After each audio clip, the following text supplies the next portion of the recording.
The book of Job, chapter 36. Elihu also proceeded and said, "Bear with me a little, and I will show you that there are yet words to speak on God's behalf. I will fetch my knowledge from afar. I will ascribe righteousness to my Maker.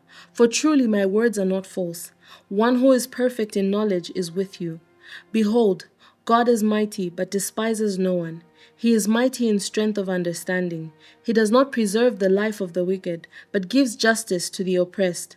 He does not withdraw his eyes from the righteous, but they are on the throne with kings.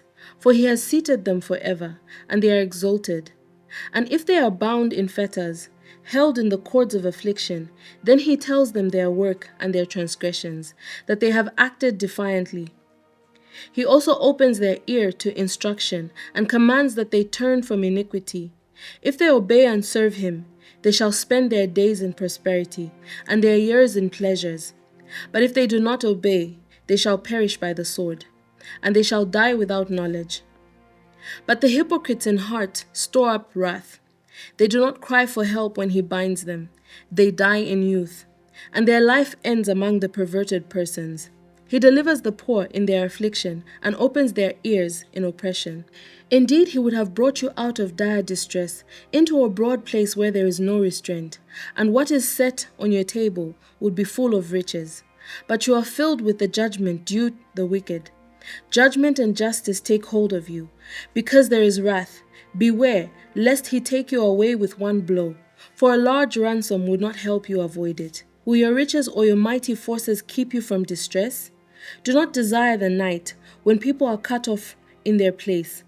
Take heed, do not turn to iniquity, for you have chosen this rather than affliction. Behold, God is exalted by his power. Who teaches like him? Who has assigned him his way, or who has said, "You have done wrong"? Remember to magnify his work, of which men have sung. Everyone has seen it. Man looks on it from afar. Behold, God is great, and we do not know him, nor can the number of his years be discovered. For he draws up drops of water, which distill as rain from the mist, which the clouds drop down and pour abundantly on man. Indeed, can anyone understand the spreading of clouds, the thunder from his canopy? Look, he scatters his light upon it, and covers the depths of the sea. For by these he judges the peoples. He gives food in abundance. He covers his hands with lightning, and commands it to strike. His thunder declares it, the cattle also, concerning the rising storm. Chapter 37. At this, also my heart trembles and leaps from its place. Hear attentively the thunder of his voice, and the rumbling that comes from his mouth. He sends it forth under the whole heaven, his lightning to the ends of the earth. After it, a voice roars. He thunders with his majestic voice, and he does not restrain them when his voice is heard. God thunders marvelously with his voice. He does great things which we cannot comprehend. For he says to the snow, "Fall on the earth," likewise to the gentle rain and the heavy rain of his strength. He seals the hand of every man, that all men may know his work. The beasts go into dens and remain in their lairs. From the chamber of the south comes the whirlwind, and cold from the scattering winds of the north. By the breath of God ice is given, and the broad waters are frozen. Also with moisture he saturates the thick clouds. He scatters his bright clouds, and they swirl about, being turned by his guidance, that they may do whatever he commands them, on the face of the whole earth. He causes it to come, whether for correction, or for his land, or for mercy. Listen to this, O Job. Stand still and consider the wondrous works of God. Do you know when God dispatches them and causes the light of his cloud to shine? Do you know how the clouds are balanced, those wondrous works of him who is perfect in knowledge? Why are your garments hot when he quiets the earth by the south wind? With him have you spread out the skies, strong as a cast metal mirror? Teach us what we should say to him, for we can prepare nothing because of the darkness. Should he be told that I wish to speak? If a man were to speak, surely he would be swallowed up. Even now, men cannot look at the light when it is bright in the skies. When the wind has passed and cleared them, he comes from the north as golden splendor. With God is awesome majesty. As for the Almighty, we cannot find him. He is excellent in power, in judgment, and abundant justice. He does not oppress. Therefore men fear him. He shows no partiality to any who are wise of heart. Chapter 38. Then the Lord answered Job out of the whirlwind and said, Who is this who darkens counsel by words without knowledge? Now prepare yourself like a man. I will question you, and you shall answer me. Where were you when I laid the foundations of the earth?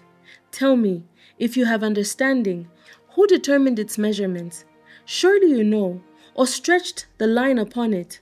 To what were the foundations fastened, or who laid its cornerstone?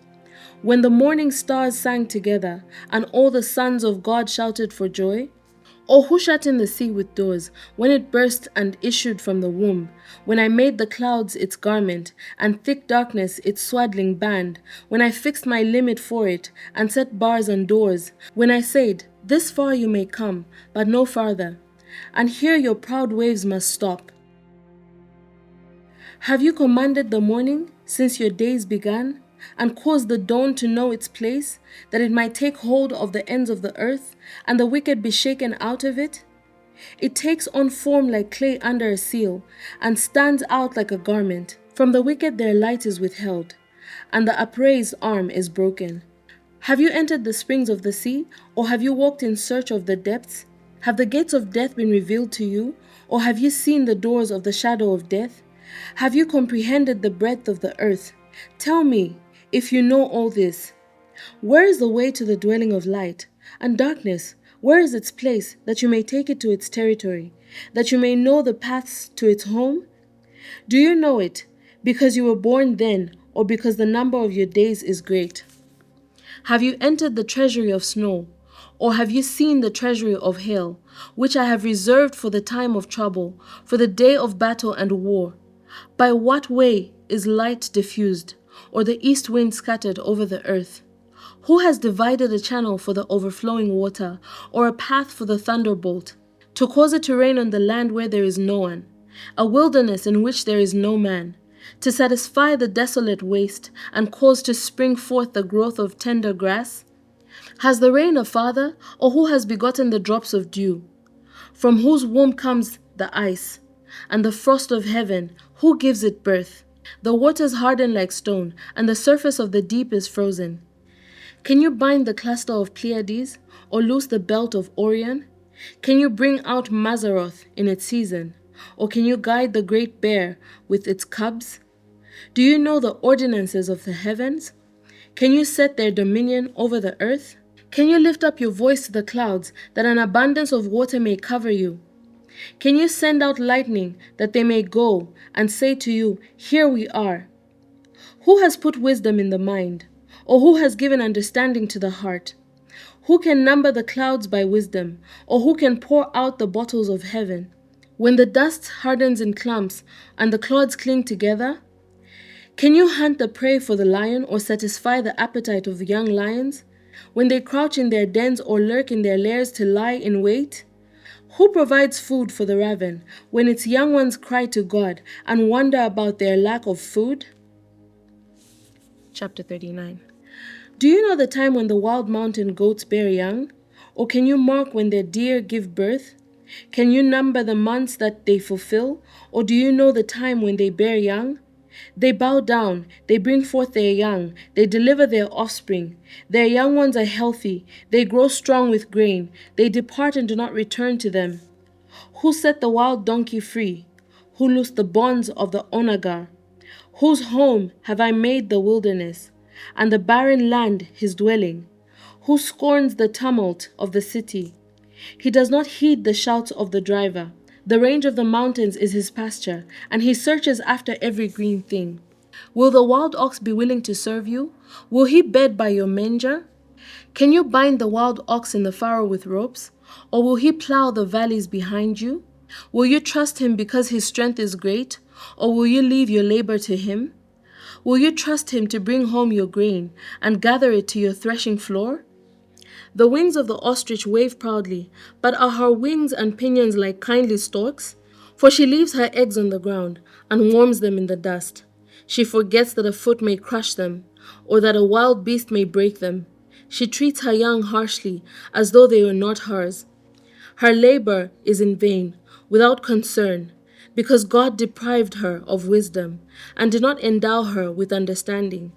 When she lifts herself on high, she scorns the horse and its rider. Have you given the horse strength? Have you clothed his neck with thunder?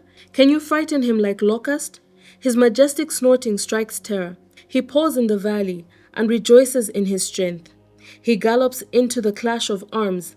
He mocks at fear and is not frightened, nor does he turn back from the sword. The quiver rattles against him, the glittering spear and javelin. He devours the distance with fierceness and rage, nor does he come to a halt because the trumpet has sounded. At the blast of trumpet he says, "Aha!" He smells the battle from afar, the thunder of captains and shouting. Does the hawk fly by your wisdom and spread its wings toward the south? Does the eagle mount up at your command and make its nest on high? On the rock it dwells and resides, on the crag of the rock and the stronghold. From there it spies out the prey. Its eyes observe from afar. Its young ones suck up blood, and where the slain are, there it is. Thank you so much to everyone who's partnered with Bible 365 with Chileshe Bwalya this far. If you would like to partner with us, please reach out using the contact details on your screen.